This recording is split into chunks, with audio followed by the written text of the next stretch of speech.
What did you want people to take away from your talk today?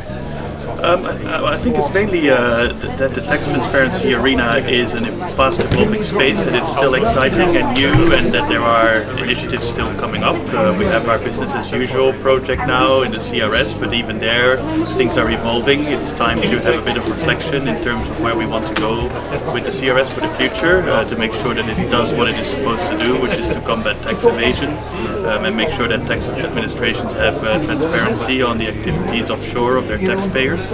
And at the same time, of course, there is this MDR work that we've been doing over the last 2 years that is now becoming a reality in the European Union and a couple of other jurisdictions. And clearly, based on the discussions this morning, people are very interested. It creates interesting information for tax administration, but of course also a lot of challenges for the financial sector in particular that needs to implement the rules. And so it's always good to discuss where we see that we're standing, where the financial sector thinks that they are standing at the moment, and how we can make sure that the initiatives actually deliver their objectives. Yeah, and what drew you to the Hansuki conference on financial services? I think it's a really interesting agenda. The list of speakers, the topics that are under discussion, I think is what I find very interesting. Particularly, I guess there's the policy angle to it, understanding what's coming in terms of new development, new changes. There are sort of professionals, industry people here.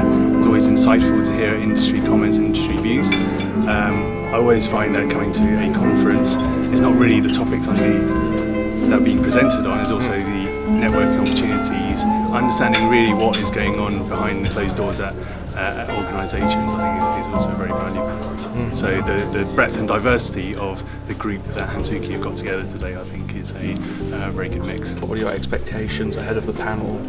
What would you like the audience to take away from your talk? I think there's myself and 2 others who are speaking on the panel, and they come from slightly different backgrounds and also organisations, although we are in the financial services industry. So it would be very good for the audience, I guess, to see the different perspectives, understand the challenges and the opportunities and the risks that we in the industry are being faced with.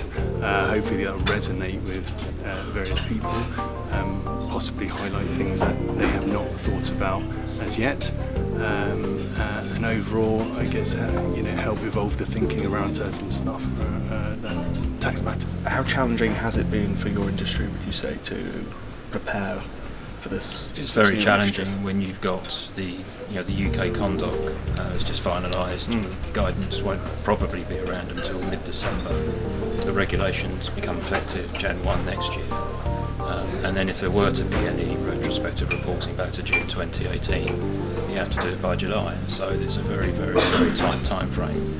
And it's not just one jurisdiction that you have to concern yourself with, it's many others. So Germany, France, for example, Poland, where we have a footprint, we have to sort of consider it on a cross-jurisdictional basis, but the only country that has really implemented and has the regulation running at the minute is Poland. Who was the most interesting panel? The most interesting panels. We've had a panel on the implementation of DAC 6 and the panel on tax architecture.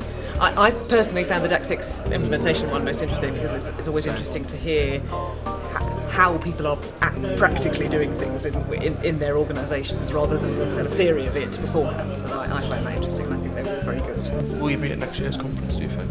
Is that too early to say? I'm sure I will be if Ali will have me.